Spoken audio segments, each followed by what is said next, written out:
Tem uma mentira que sempre aparece quando falam da comunidade tóxica em jogos.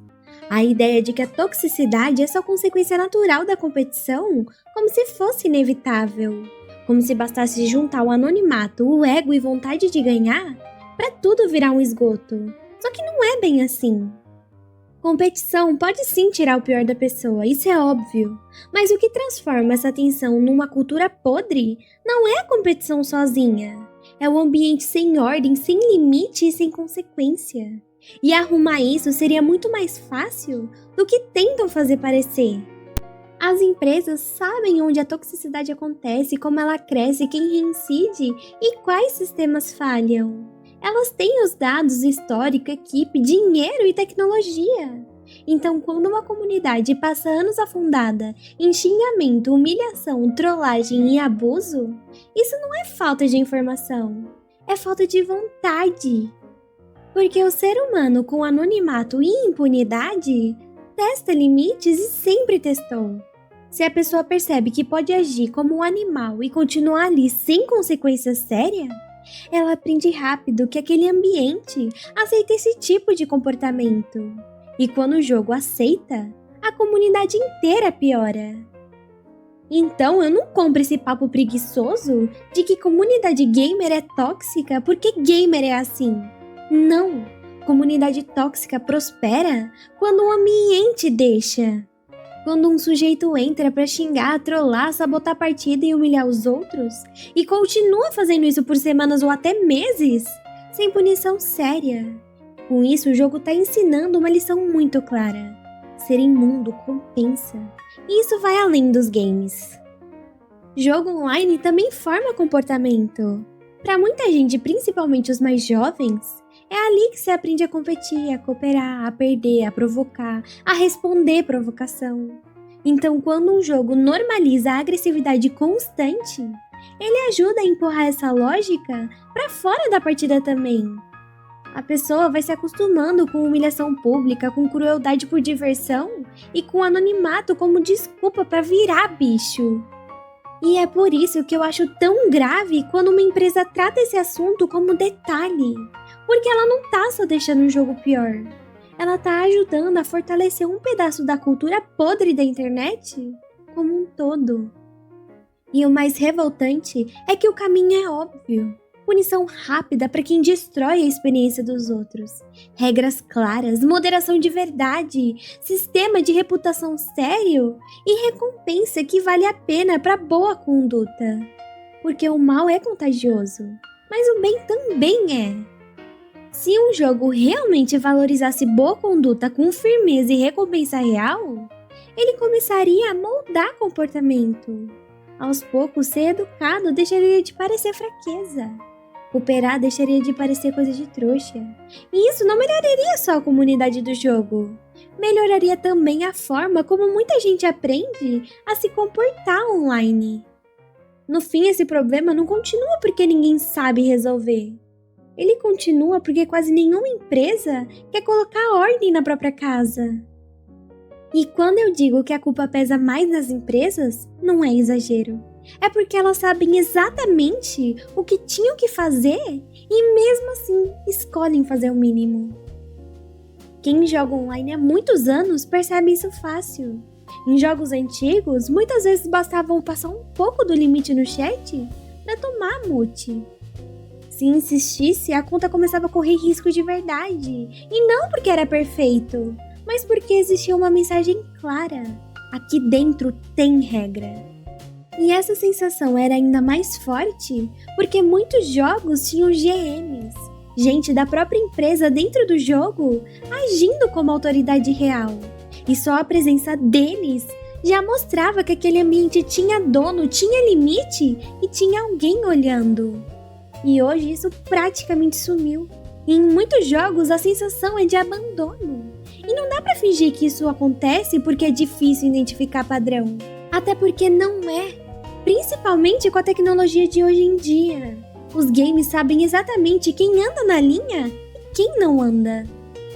As empresas grandes sabem quem recebe denúncia toda hora, quem abandona a partida, quem entra só pra sabotar, pra xingar e quem vive sendo punido e volta igual ou pior. Então, quando eles não agem com firmeza, isso não é incapacidade, é escolha. E tem um outro motivo muito pior por trás disso. Hoje, muitas empresas não pensam primeiro na comunidade. Eles pensam em números, em retenção, em conta ativa, em jogador logando e em compra dentro do jogo, o que gera um gráfico bonito para a reunião. E é aí que entra uma lógica covarde demais. Punir jogadores demais pode derrubar números no curto prazo, pode mexer na renda imediata e então empurra um problema com a barriga. Só que isso é visão curta. Porque no longo prazo, uma comunidade podre desgasta os jogadores bons, afasta quem queria ficar e piora a imagem do jogo. A pessoa até gosta do gameplay, do competitivo, dos personagens, mas chega uma hora em que simplesmente não aguenta mais o ambiente. E quando os jogadores decentes vão embora, o que sobra tende a ser pior ainda. Na minha visão, se as empresas tivessem coragem de limpar a casa de verdade, o resultado seria melhor até financeiramente. Porque jogo bom não é só jogo divertido. Jogo bom é aquele jogo em que a pessoa quer continuar, que ela se sente respeitada, em um jogo que ela não entra já preparada para passar raiva, com gente imunda no chat ou no voice. Ou seja, punir os piores e valorizar os melhores, talvez até doa no curto prazo. Mas no longo prazo, fortalece o jogo, melhora a comunidade, atrai gente nova e aumenta o valor da marca. O problema é que isso exige visão, maturidade e disposição para trocar ganho imediato por um ecossistema muito melhor no futuro.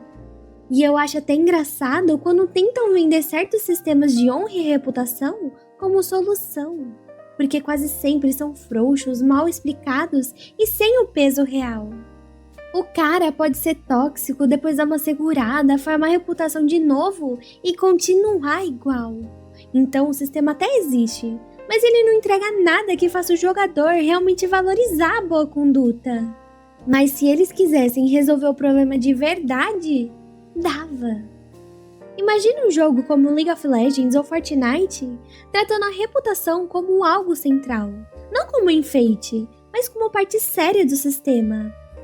O jogo acompanha a reincidência, separa a denúncia real de chilique, observa a sabotagem, chat, voz e constância de comportamento. E a lógica passa a ser simples. Quem destrói o ambiente perde espaço e quem melhora o ambiente ganha prestígio. Aí sim, começa uma mudança de cultura. Porque a maioria das pessoas responde ao ambiente. Se o sistema deixa claro que ser tóxico traz punição rápida e ser decente traz vantagem real, muita gente se ajusta. Nem toda virtude começa no coração.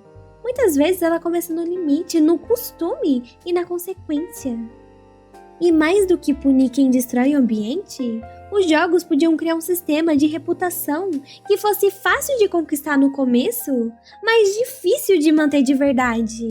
Porque hoje, quando esse tipo de sistema existe, quase sempre é frouxo, fácil de farmar e sem valor real. O ideal seria o contrário. Recompensas tão boas que chegassem a valer mais do que muita recompensa de ranked. Skins exclusivas, benefício raro, prestígio real.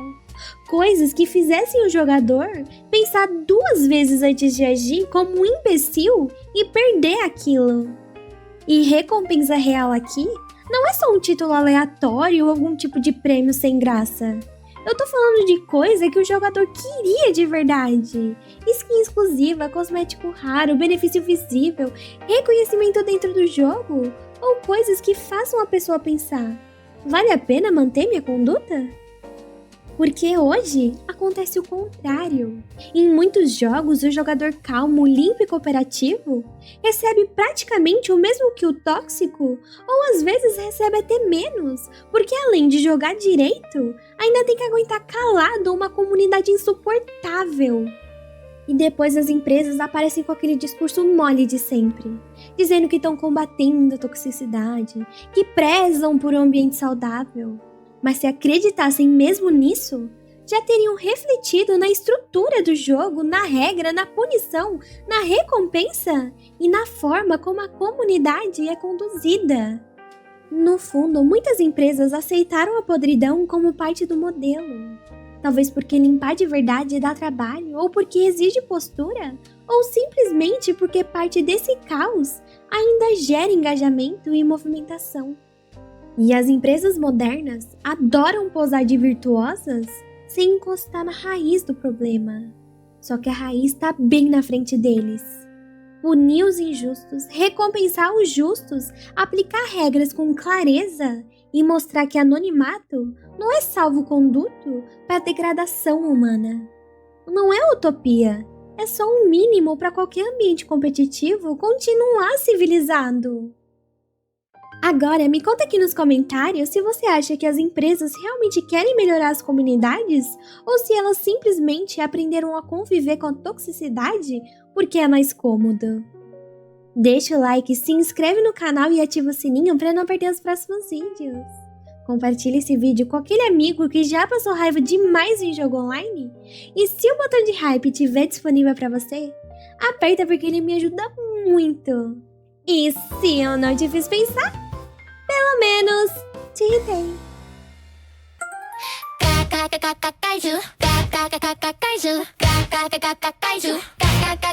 Kaiju.